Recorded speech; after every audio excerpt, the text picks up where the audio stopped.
we saw people between the ages of probably 12 and 45. I don't think anybody looks like they're in their 50s.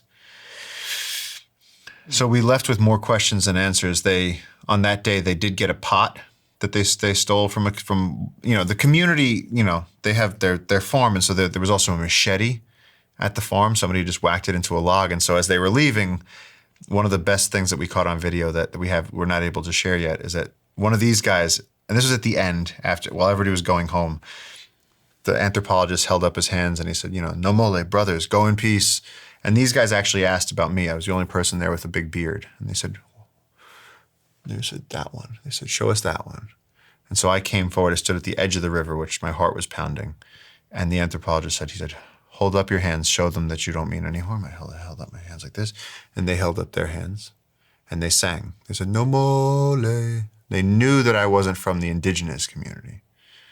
And that was an incredible moment we couldn't communicate, but it was just sort of that basic, I acknowledge you. And they said, I acknowledge you. And we just had this thing across the river in about 1,000 years, and then that was it.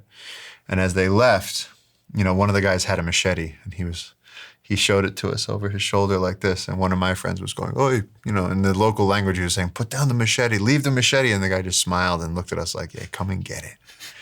Come and get it." And then just as they left, one of the warriors walked out to the beach, put an arrow on the string, smiled at us, and just shot it. Was like, ha.